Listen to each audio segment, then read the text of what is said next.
लफ्जों में आपका मुकाबला नहीं कर सकता। अगर आपके पास कुछ वक्त है तो कहीं बैठ के कॉफी वगैरह पी लें।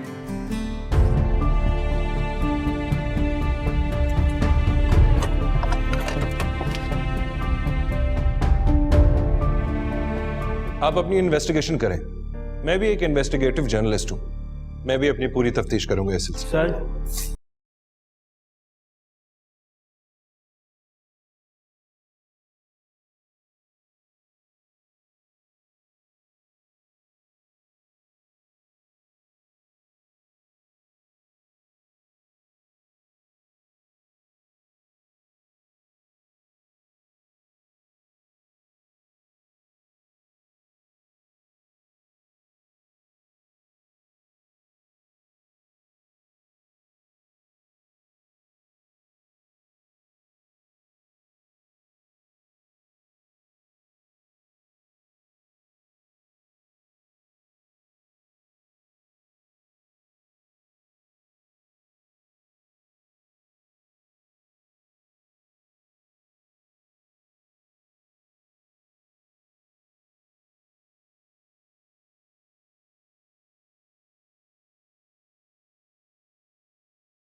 कोई फोन तो नहीं आया?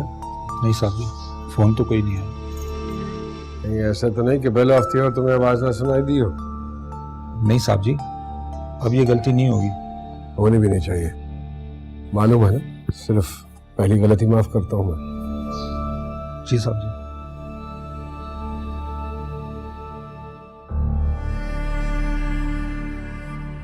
देखो साहब ये रज्जो है।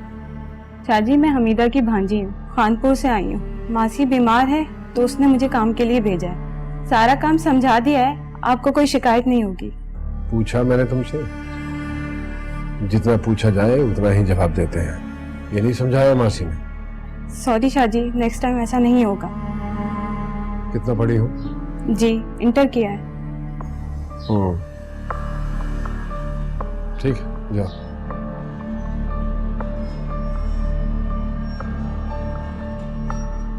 नजर रखना इस पर।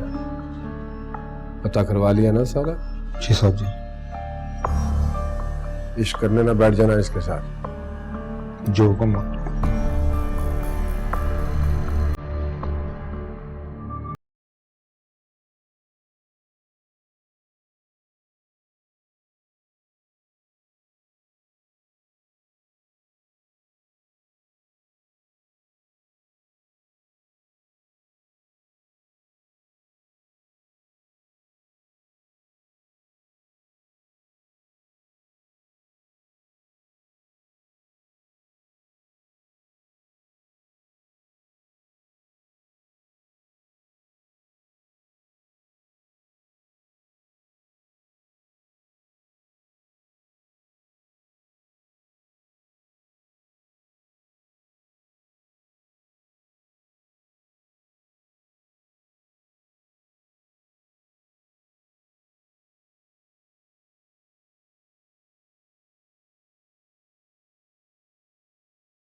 वाह शाहजी वाह, क्या बंगला बनाया।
चैनल खोल रहे हैं, टीवी चैनल, उसी की मीटिंग थी, उसके लिए गया था।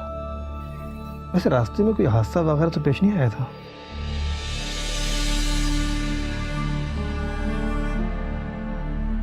हाँ। जब मैं जा रहा था मीटिंग के लिए तो अचानक से एक लड़का भागकर मेरी गाड़ी के सामने आ गया था। खैर मैंने तो अपनी तरफ से बचाने की भरपूर कोशिश की, लेकिन फिर भी शायद हल्का सा टकराया है वो मेरी गाड़ी से। रुक नहीं पाया क्योंकि मीटिंग में पहुंचना था। कोई मसला? जी मसला है, और मसला मजीद बढ़ भी सकता है। क्या मतलब बढ़ भी सकता है? अगर जख्मी हो गया है तो फिक्र करने की बात नहीं है, मैं बड़े से बड़े हॉस्पिटल में उसका इलाज करवा दूंगा। गो के इस सारी सिचुएशन में कसूर मेरा नहीं है, वो तो खुद आया भाग के आगे। नहीं शाहजी, अब उसे इलाज की ज़रूरत नहीं है, वो लड़का मर चुका है। और मुश्किल ये है कि आपकी गाड़ी का नंबर वहाँ किसी ने नोट कर लिया है, और जब मैंने पता किया तो आपका नाम सामने आया। अब मरासिम पुराने हैं तो इसलिए मैं बताने चला आया। एक मिनट। ओहो, ये तो सुन के बहुत अफसोस हुआ कि वो मर गया, लेकिन अब मेरे लिए क्या मुश्किल है?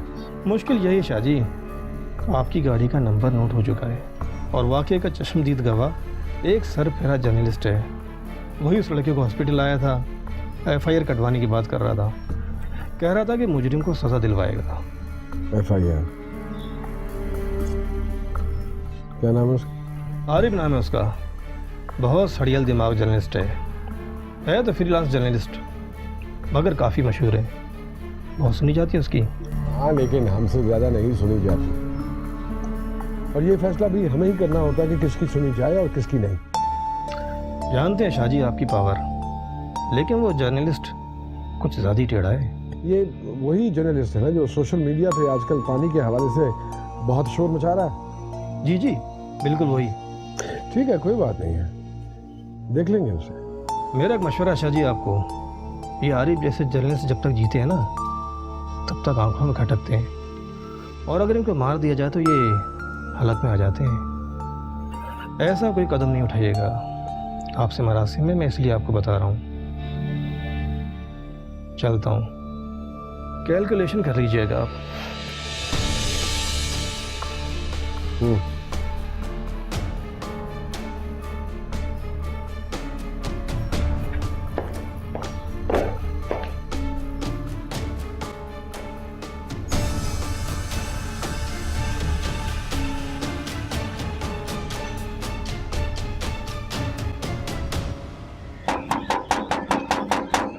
अरे कौन है?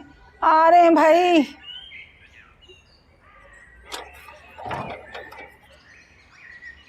अस्सलाम वालेकुम, मेरा नाम आरिफ है, मैं एक जर्नलिस्ट हूँ। आप आए, आपका शुक्रिया। हमें आपसे कोई बात नहीं करनी। मैं आपका गम समझता हूँ। आपके बेटे को मैंने ही हॉस्पिटल पहुंचाया था। हादसे के वक्त मैं सड़क के करीब था। इससे क्या फर्क पड़ता है कि आप वहाँ मौजूद थे या नहीं? वहाँ सुना है लोगों की बहुत भीड़ थी, लेकिन हुआ क्या? मेरा बेटा तो मर गया ना। सब्र करें, वो हादसा शदीद ही इतना था कि वो हादसा नहीं था, वो मेरे बेटे का कत्ल था। रोड पे चलने वालों को वो कीड़े मकोड़े समझते हैं। वो अपनी बड़ी बड़ी गाड़ियों में पैदल चलने वालों को जिंदा रौंद देते हैं और इन बड़े लोगों को कोई नहीं पकड़ता क्योंकि ये बड़े लोग हैं। ऐसा नहीं, मैं उस शख्स को सजा दिलवाऊंगा जिसकी कार के साथ ही हादसा हुआ। ऐसा नहीं है कि इंसाफ नहीं है, आज भी कुछ लोग हैं जो इंसानियत को अहमियत देते हैं।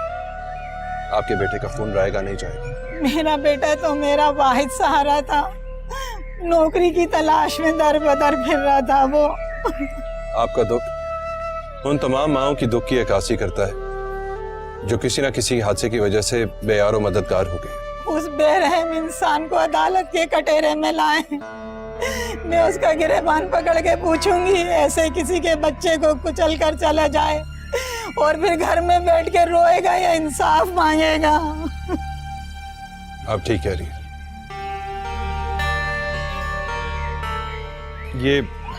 ये कुछ पैसे हैं, आपके काम आएंगे, बेटा समझ के रख लीजिए। और ये मेरा कार्ड है, अगर जरूरत पड़े तो मुझे फोन भी कर सकते हैं। इसकी जरूरत नहीं है मुझे, अल्लाह कोई रास्ता निकाल देगा। मुझे पैसे की जरूरत नहीं है, मुझे इंसाफ चाहिए। आप ऐसा ना सोचें, इंसाफ मुंसिफों से मिलता है और मुंसिफ अभी जिंदा है। अपना ख्याल रखिए, खुदा हाफिज।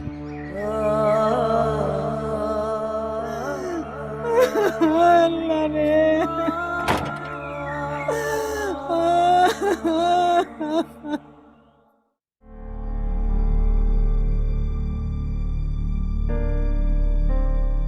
मैं तुम्हारी फीलिंग समझ सकती हूँ आरिफ, लेकिन ये पहला हादसा नहीं है। हमारी मुल्क की सड़कें इस तरह के हिट एंड रन्स की कहानियों से भरी पड़ी हैं। और कातिल आजाद घूम रहे हैं। वाह, क्या अंधेर नगरी है, कसम से। यही हकीकत है। लेकिन मैं लड़ूंगा, उस बच्चे के कातिल को इंसाफ के कटहरे में लाने के लिए मैं लड़ूंगा, उसकी तड़पती मां को इंसाफ दिलवाने के लिए। किस किस से तन्हा लड़ोगे तुम? सिस्टम से, कातिल से, पुलिस से या अदालत से? It's a vicious circle Arif, और प्लीज इस यूटोपिया से बाहर निकलो तुम। मैं इन सबसे टकराने का हौसला रखता हूं सुमेरा। मैं तुमसे बार बार एक ही बात कहती हूँ, तुम ये न्यूज़पेपर्स और सोशल मीडिया में कॉलम लिखकर अपनी दिल की भड़ास निकालने के बजाय न्यूज चैनल क्यों नहीं ज्वाइन कर लेते? तुम्हें पता है इस न्यूज चैनल्स के एंकर्स के पास कितनी ताकत होती है? क्योंकि उनके पास किसी ना किसी बाअसर फर्द, इदारे या पार्टी की बैकिंग हासिल है। लेकिन हर चैनल का अपना अपना एजेंडा होता है। और तुम्हारा अपना एजेंडा? हाँ, और फिलहाल मेरा एक ही एजेंडा है, उस बच्चे की मां को इंसाफ दिलाना है। That's it. मैंने आपके कॉलम पढ़े हैं, बल्कि सोशल इश्यूज पर आप बहुत अच्छा लिखते हैं। इनफैक्ट आपके टॉक शोज भी देख रखे मैंने, बड़ी बेबाकी से इज़हार ख्याल करते हैं। जो सच समझता हूं वही लिखने और बोलने की कोशिश करता हूं।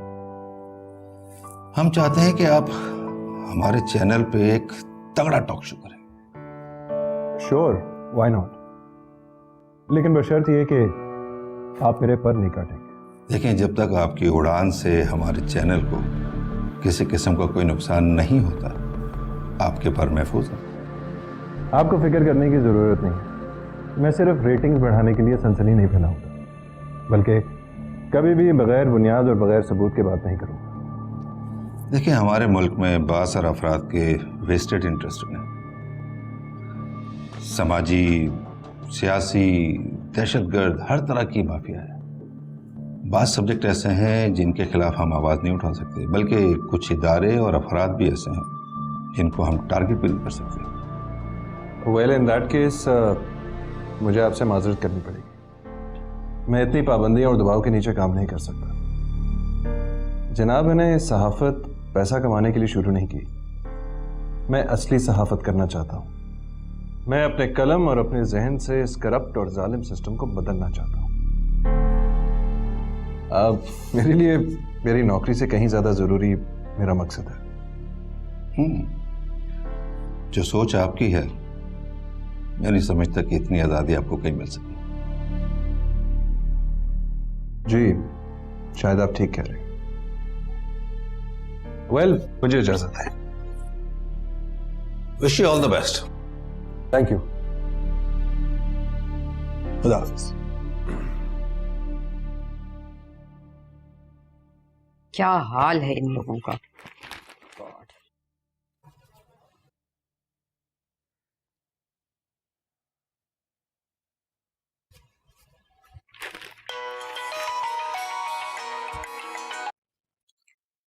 हाँ, आरिफ बोल रहा हूँ। जी, आपका नाम मेरी कॉलर आईडी पे आता है। क्या कर रही हैं? कुछ नहीं, बस काम से पैकअप कर रही थी, घर जाने का इरादा है। अगर आपके पास कुछ टाइम है तो मैं आपको पिक कर लूँ।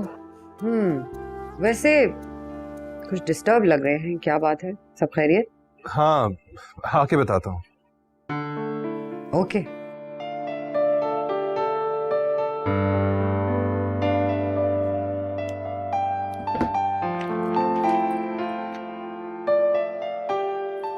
हाँ सजाद, वो मेरी कुछ फाइलें जो आपके पास थी वो पैक कर दीजिएगा, मैं निकल रही हूँ। ठीक है, ओके, थैंक यू।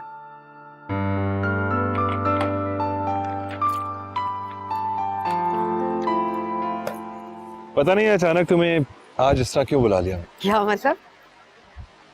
बस एक सोच में था और अचानक तुम्हारी याद आ गई। क्यों? किसी और की याद आनी थी? नहीं, याद जिसकी आनी होती है उसी की आती है। कॉन्सेप्ट बहुत अच्छा है। सही से बताओ, क्यों बुलाया है? वेल, आज मैं एक टीवी चैनल पे गया, उन्होंने जॉब के लिए बुलाया था, अभी वहीं से आ रहा हूं। और वहां तुमने जॉब ठुकरा दी, am I right? हाँ, कुछ ऐसा ही हुआ था। तुम्हें कैसे पता चला? भाई, हमने आपकी तहरीरें पढ़ी और आपको इजहार ख्याल करते हुए भी देखा है, और आपकी शक्ल काफ़ी ट्रांसपेरेंट है, तो ज़्यादा एक्सप्लेन करने की ज़रूरत नहीं पड़ी। बताइए, क्या हुआ? मुझे अफसोस इस बात का नहीं है कि मुझे नौकरी ठुकरानी पड़ी। मुझे दुख इस बात का है कि यहाँ के मीडिया चैनल्स भी अच्छे ज़हनों को खरीद के अपने मकासद के लिए इस्तेमाल करना चाहते हैं। समझ नहीं आती इस मुल्क में इस तरह तब्दीली कैसे है, जब तक सच को सच और झूठ को झूठ ना कहा जाए। अरे, ये इनकलाब रातों रात नहीं आ सकता। पहले आपको वो जहन तैयार करने होंगे जिनसे आपको वो आवाज़ें मिल जाएंगी जो आपकी आवाज़ के साथ अपनी आवाज़ जोड़ें। हाँ, सही कह रही है, लेकिन मेरा दिल कहता है कि दिल की बात आप हम जैसे शायरों पर छोड़ दें और वो करें जो दिमाग कहता है। अच्छा, क्यों? मेरा दिल नहीं है क्या? नहीं।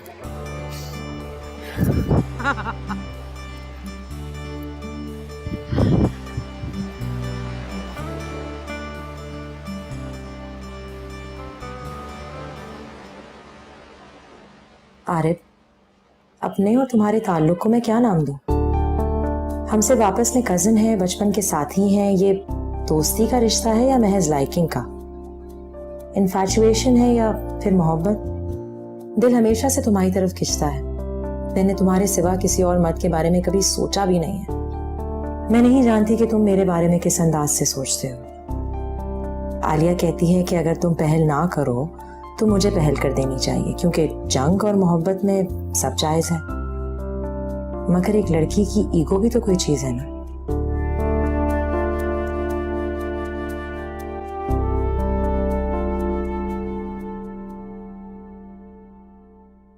सुनो, जी शाहजी। मैं देख रहा हूँ कि बहुत दिल लगाकर काम करने लगी हो। हाँ, और मैं खुश हुआ हूँ इस बात से। जो मुलाजिम दिल लगाकर काम करते हैं मुझे बहुत पसंद है वो। मेहरबानी शाहजी, हम तो नौकर हैं, आपको काम पसंद आया तो अच्छी बात है। नहीं, तुम्हारा काम भी अच्छा है और माशाल्लाह तुम भी बहुत अच्छी हो। बस वो मैं अब घर के बाकी के मुलाजिमों को कह दूंगा कि मेरे कमरे का जितना भी काम है वो सिर्फ तुम करोगे, ठीक है? ठीक है शाहजी, आज से मैं आपके कमरे का बहुत ख्याल रखूंगी। नहीं, वो तो मुझे मालूम है और हम भी तुम्हारा बहुत ख्याल रखेंगे, लेकिन ये बात किसी से कहनी नहीं है, समझ गए? जी शाहजी। चलो जाओ।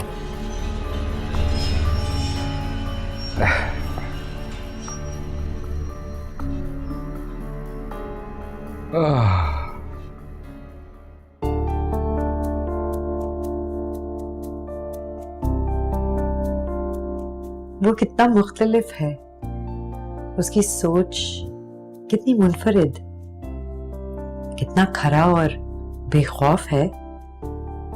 जो ठान लेता है वो कर गुजरता है। उसके बात करने का अंदाज, उसके मिजाज का बागपन और उसकी शख्सियत कितनी पुरकशिश है। मगर मैं उसके बारे में क्यों सोच रही हूं?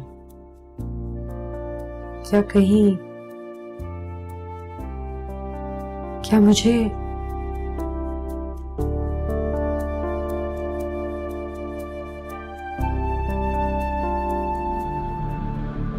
इंसानी हकूक का तकाजा है कि बिला इम्तियाज सबको पानी मिले, मगर अफसोस के बद इंतजामी की वजह से पानी की किल्लत हो रही है।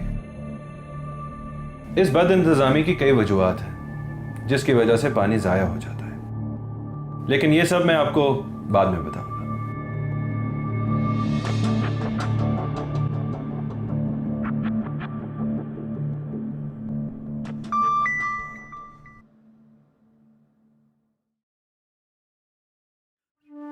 जिंदगी के बारे में लोग जो भी कहते हैं, आदमी के बारे में लोग कुछ भी कहते हों, मैंने इतना समझा है, मैंने इतना जाना है, जिंदगी गुलाबों की दिलनशी माला है, आदमी मोहब्बत का खुशनुमा उजाला है।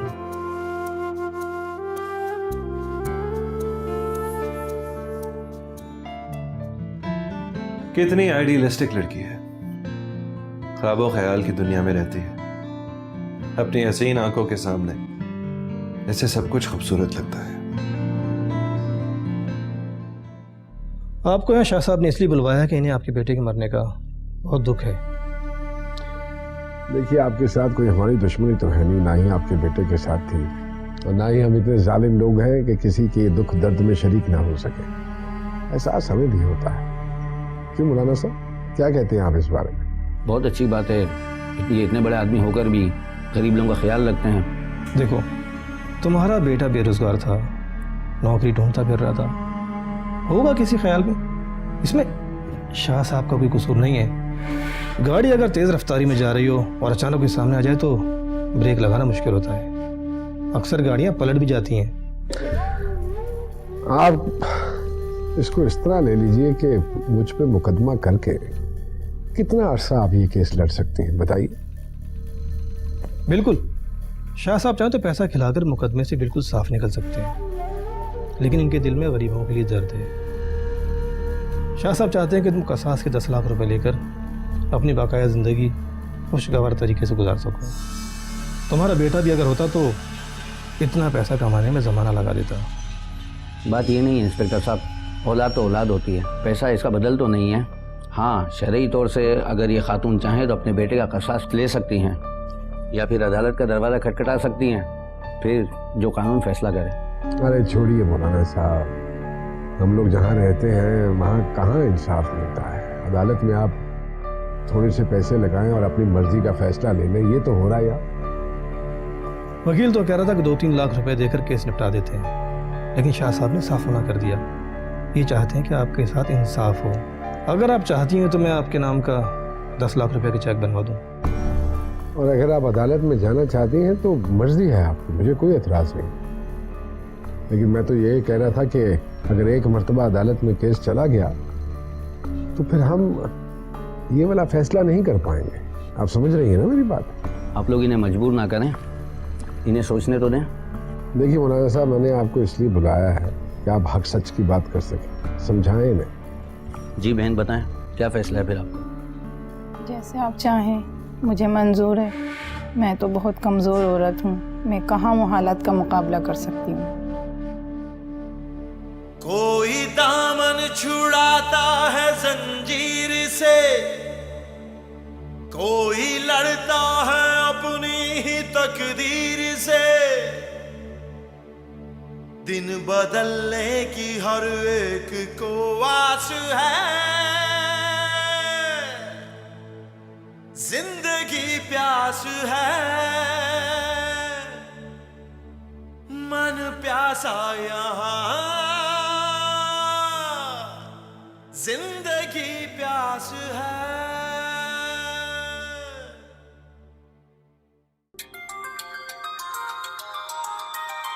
हेलो हेलो आरिफ साहब, मैं निजाम बात कर रहा हूँ। उस दिन जो मुजाहरे में आपसे मुलाकात हुई थी, याद है? जी जी, क्या हाल है आपके? मैं ठीक हूँ आरिफ साहब। एक बुरी खबर। बताइए। आपको याद होगा, मुजाहरे के दौरान आपने 3 बच्चे पानी की कमी की वजह से अस्पताल भिजवाए थे। हाँ हाँ, क्या हुआ उन्हें? बहुत अफसोस के साथ कहना पड़ रहा है, वो तीनों बच्चे इंतकाल कर गए। डॉक्टर ने काफी कोशिश की मगर वो कामयाब नहीं हो सकी। बहुत अफसोस हुआ सुन के। मुझे इत्तला देने का बहुत शुक्रिया। नहीं आरिफ साहब, क्या बात कर रहे हैं, ये तो मेरा फर्ज था।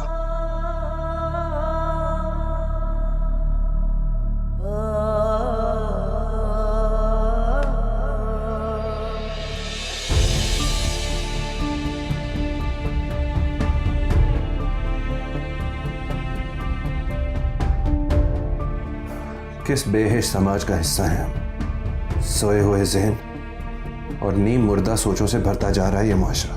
कोई आवाज नहीं उठती बेज़मीरों के खिलाफ जो हमारे मुआशरे को घुन की तरह चाट रहे हैं। अब मुझे अपनी आवाज बुलंद करनी होगी। मैं लिखूंगा आर्टिकल और इन बेज़मीरों को ललकारूंगा जो मफादात की हवस में भूल गए हैं कि इंसानी जिंदगी सिसक रही है। उनकी बेहिसी की वजह से मैं उन्हें बेनकाब करूंगा, सबके चेहरे बेनकाब करूंगा मैं।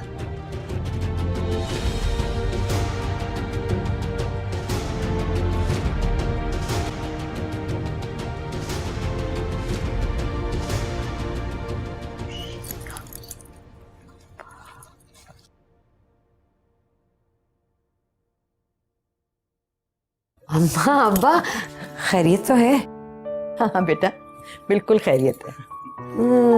कोई तो बात है, कहीं ऐसा तो नहीं कोई नई तस्वीर आई है फिर? नहीं बेटा, तुमसे बात करने को दिल चाह रहा था, बस तुमसे मिलने आ गए। मैं जानती हूँ आप दोनों मुझसे बहुत मोहब्बत करते हैं, इसीलिए हर वक्त मेरी फिक्र करते रहते हैं, मुझे घर से निकालने की फिक्र। अरे नहीं बेटा, बेटियां घर से जाती हैं, दिल से थोड़ी जाती हैं। और अब हमारे पास तुम्हारी शादी के अलावा सोचने को है ही क्या। असल में बात ये है बेटा कि गो के अल्लाह का दिया हमारे पास सब कुछ है, लेकिन तुम्हारे अब्बू चाहते हैं कि तुम्हारी शादी बहुत धूमधाम से हो और ऐसे घराने में जहाँ तुम्हारे नाज नखरे उठाए जाएं। धूमधाम से क्यों? हजारों लड़कियां ऐसी हैं जिनकी शादी सादगी से होती है, तो मैं कौन सी अनोखी हूँ। और जहाँ तक रही बात नखरे उठाने की, तो आजकल किसके पास टाइम है नाज नखरे उठाने का। बेटा, जिस तरह लोग नफरत के आदी होते हैं, इसी तरह कुछ लोग मोहब्बत के भी आदी होते हैं। ये दुनिया दोनों तरह के लोगों से भरी पड़ी है और आजकल तो बेटी की शादी एक जुआ हो गई है, पता नहीं चलता कौन हारेगा कौन जीतेगा। अब्बा, यही सोच तो लोगों को बदलने नहीं देती। ससुराल वाले लड़की के जहेज को अपना हक समझते हैं। कुछ भी समझे बेटी, लड़की जहेज के बगैर अधूरी समझी जाती है और लड़का जहेज लेकर खुद को मुकम्मल समझता है। आप लोग मेरी शादी की इतनी फिक्र ना करें, जरूरी है कि मेरी अभी शादी हो? बेटा, शादी तो होनी है ना, आज या कुछ दिन बाद। अब बेटा, हमारे सामने कोई जहेज के मसाइल तो है नहीं, हम तो चाहते हैं कि तुम्हारे मिजाज के मुताबिक रिश्ता मिल जाए। मिजाज तो सबके अलग अलग होते हैं अब्बा, बस एक दूसरे की मोहब्बत में ही खुद को बदला जाता है। बहुत अच्छी बात की बेटा तुमने। आजकल लोग खुद नहीं बदलते, दूसरों को बदलना चाहते हैं। लेकिन मैं चाहता हूं कि मेरी बेटी जिस घर में जाए वहां जिंदगी का हर सुख पहले से मौजूद हो। लड़का अच्छा कमाता हो, जिम्मेदारियों के बोझ तेरे ना दबा हुआ हो। आप दोनों प्लीज मेरे लिए इतना परेशान मत हो, वरना मुझे अपना आप एक बोझ लगने लगेगा। और आपकी बेटी इतनी गई गुजरी नहीं है कि लोगों के आगे मोहब्बत की खैरात मांगे। अरे बेटा, बेटियों की काबिलियत कौन देखता है? लड़कियों की शराफत, हया, तहजीब सब बेमानी हो जाती हैं अगर लड़की अच्छा जहेज न लाए। अच्छा बेटा, अब हम तो चले। अब तुम माँ बेटी जहेज के बारे में गुफ्तगू करती रहो। शब बखैर अब्बा। शब बखैर बेटा। अच्छा बता, नया शेर सुनाऊं? हाँ सुना। ओके। बहुत सन्नाटा रहता है मेरे एतराफ में अब भी, बहुत सन्नाटा रहता है मेरे एतराफ में अब भी, मेरी आवाज सुनती हैं मेरी खामोशियां अक्सर। मुझे समझ में नहीं आया कोई इतना। अच्छा आगे तो सुने कि ये मुमकिन है मिल जाओ किसी रास्ते पे तुम मुझसे, फिजाएं मुझसे करती हैं यही सरगोशियां अक्सर। हाँ, ये मुझे अच्छा लगा। तो वो जो तस्वीर दिखाई थी सुबह में, अम्मा! मैंने अपने पढ़ने वालों से वादा किया था कि मैं पानी के करप्शन के हवाले से मजीद पहलुओं को सामने लाऊंगा और आप तक हकायक पहुंचाता रहूंगा, क्योंकि ये जुर्म न सिर्फ मुल्क और कौम से बेवफाई है बल्कि इंसानी हकूक की संगीन खिलाफ वर्जी है। तहकीकात के नतीजे में मुझे एक और स्कैंडल का पता चला है। एक शहर के गुंजान आबादी वाले इलाकों में पानी की शदीद किल्लत से हाहाकार मची। बिल्डर्स और माफिया उसके सरपरस्त हैं, जो भांजी मारकर बड़े बड़े पाइप्स के जरिए पानी का रुख अपने तामीराती प्रोजेक्ट्स की तरफ कर लेते हैं। मैं जानता हूँ वो कौन है। मैं अवाम और आला हुकाम के सामने उन लोगों के नाम रख रहा हूँ। इस करप्शन में मुलव्विस कुछ अफराद के बारे में मेरी तहकीक और तफ्तीश जारी है। उन नामों में जो नाम किसी न किसी हवाले से हर मामले से जुड़ा हो, वो नाम है ज़ीशान शाह का। मैं इंतज़ामिया से मुतालबा करता हूँ कि उन लोगों को कानून के कटहरे में लाया जाए।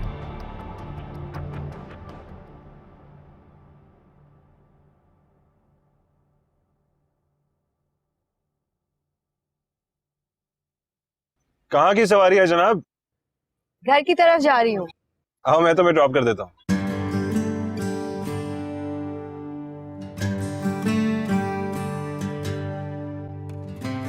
नवीन, अगर आपके पास टाइम हो तो उस मरहूम बच्चे की माँ के पास चलें।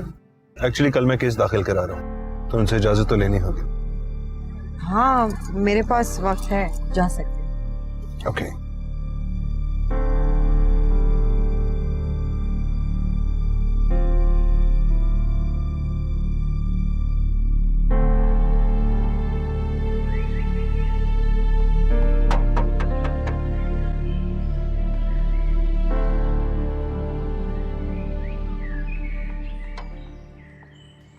वालेकुम। अस्सलामुअलैकुम। जी, क्या काम है आपको? आपने मुझे पहचाना नहीं? आपको काम क्या है? मैं जर्नलिस्ट हूँ, आपके पास पहले भी आया था। मैं आपके बेटे की केस फाइल खुलवा रहा हूँ। क्यों खुलवा रहे हैं केस फाइल? इनका मतलब ये है कि इन्होंने मुजरिम को पहचान लिया है, तो अब केस करने में आसानी होगी। नहीं, हमें अब कोई केस वेस नहीं करना। ये क्या कह रही हैं आप? मैंने इतनी मेहनत की है इस केस के पीछे। आप मायूस ना हो, मुजरिम को सजा जरूर होगी। मैंने कह दिया ना, मुझे कोई केस वेस नहीं लड़ना। मेरा बेटा अपनी गलती से हादसे का शिकार हुआ है, अल्लाह की अमानत थी, उसने ले लिया। अरे मुझे लगता है उस शख्स ने इन्हें खरीद लिया। हाँ, खरीद लिया उन्होंने मुझे पैसे देकर। और मैं कहाँ अदालतों के चक्कर लगाती फिरूंगी? मेरे पास अपने खाने के लिए नहीं है और मैं अदालतों में पैसे खर्च करती फिरूंगी। लेकिन खर्चा तो सारा मैं कर रहा था, आपने सिर्फ मेरा साथ देना था। आपने अपने मुर्दा बेटे को बेच के अच्छा नहीं किया। हाँ, जाएं, बेच दिया मैंने अपने मुर्दा बेटे को। जाओ, मुझे कोई केस वेस नहीं करना, कोई पैसे। चले। अरे मगर सुने तो। नहीं, बस मुझे बात तो।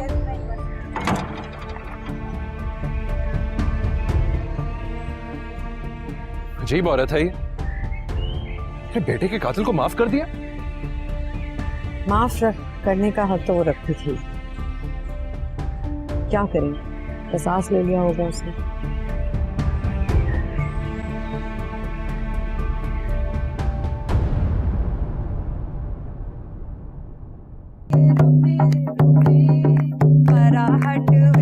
बाबू ये है जीशान शाह, कामयाब बिजनेसमैन और मशहूर सियासतदान। जी, ये अपना तारुफ खुद ही अभी करवा चुके हैं। और शाह जी, ये है नवीन। दरअसल इश्ताक साहब, मिलना चाह रहा था मैं आपसे। जी जी, मैं खुद हाजिर हो जाऊंगा। नहीं नहीं नहीं नहीं नहीं, आपको आने की जरूरत नहीं है। मुझे आपसे मिलना है तो मैं ही आऊंगा आपसे मिलने के लिए।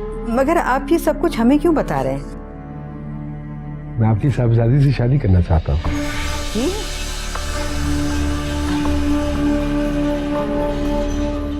मन प्यासा यहाँ जिंदगी प्यास है।